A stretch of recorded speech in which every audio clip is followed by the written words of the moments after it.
안녕하세요. 여러분은 혹시 잡곡밥이 건강에 좋다고 믿고 계신가요? 하지만 우리가 흔히 건강식으로 먹는 잡곡밥이 오히려 몸에 해로울 수도 있다는 사실 알고 계셨나요? 오늘 영상에서는 잡곡밥의 숨겨진 진실과 건강하게 먹는 방법까지 모두 알려드릴 테니 끝까지 시청해주세요. 많은 사람들이 잡곡밥이 무조건 건강에 좋다고 생각합니다. 하지만 과연 그럴까요? 백미보다 영양소가 풍부하지만 소화가 어렵고 영양 흡수에 문제가 있을 수도 있습니다. 특히 잘못된 방법으로 먹으면 오히려 건강을 해칠 수도 있습니다. 그렇다면 잡곡밥의 문제점은 무엇일까요? 현미와 잡곡에는 렉틴, 피틴산 같은 반영양소가 포함되어 있습니다. 이러한 성분들은 우리 몸의 소화와 영양 흡수를 방해할 수도 있어요. 특히 소화 기능이 약한 분들은 복통이나 소화 불량을 겪을 수도 있습니다. 그럼 이런 성분들은 왜 문제일까요? 식물도 생존을 위해 천연 독소를 가지고 있습니다. 잡곡, 특히 콩류와 곡물에는 렉틴, 피틴산, 사포닌 같은 물질이 포함되어 있어요. 이 성분들은 장 건강을 해치거나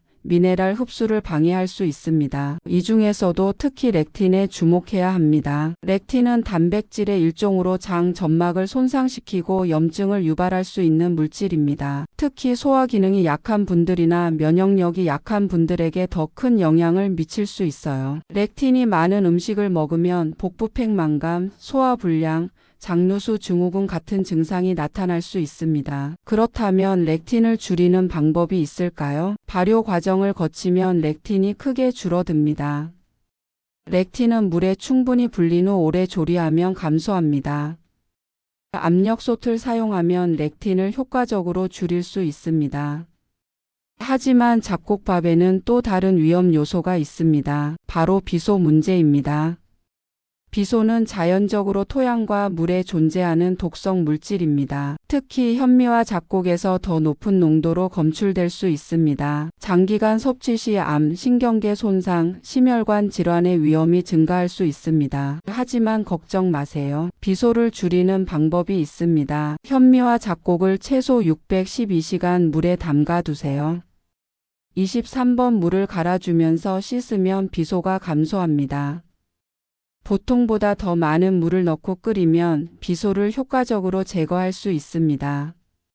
그런데 비소 외에도 잡곡밥에는 피틴산이라는 성분이 있습니다. 이것도 문제가 될까요? 피틴산은 곡물의 씨앗에 많이 포함된 물질로 칼슘, 철, 아연 같은 미네랄의 흡수를 방해합니다. 특히 채식 위주의 식단을 하는 분들은 영양 결핍이 생길 가능성이 커질 수 있어요. 하지만 피틴산 역시 올바른 조리법을 따르면 걱정할 필요 없습니다. 그럼 잡곡밥 섭취 시 주의사항을 알아보겠습니다. 소화력이 약한 사람은 주의 위장 기능이 약한 분들은 잡곡의 비율을 조절하세요. 잡곡밥만 먹기보다는 단백질과 채소를 함께 섭취하는 것이 중요합니다. 그리고 위에서 설명한 방법대로 불리고 씻고 충분히 조리하세요. 그렇다면 건강하게 잡곡밥을 먹는 가장 좋은 방법은 무엇일까요? 이제 건강한 잡곡밥 섭취 방법을 알아보겠습니다. 다음 식단을 참고해보세요. 백미와 잡곡을 2대1의 비율로 섞기. 처음엔 백미 비율을 높였다가 점차 조절해주세요. 곡물을 충분히 불리고 압력솥으로 조리하고 단백질과 채소와 함께 섭취하여 영양 균형 맞춰주세요. 발효된 곡물바라 현미와 숙성 잡곡을 활용해 주세요. 자, 오늘은 우리가 매일 먹는 잡곡밥의 진실과 건강하게 먹는 방법에 대해 알아봤습니다. 잡곡밥이 무조건 건강한 음식은 아닙니다. 하지만 올바른 조리법과 균형 잡힌 식단을 유지하면 충분히 건강하게 즐길 수 있어요. 이 영상이 도움이 되셨다면 좋아요, 구독, 알림 설정 꼭 눌러주시고요. 궁금한 점이나 의견이 있으시면 댓글로 남겨주세요. 그럼 다음 영상에서 또 만나요.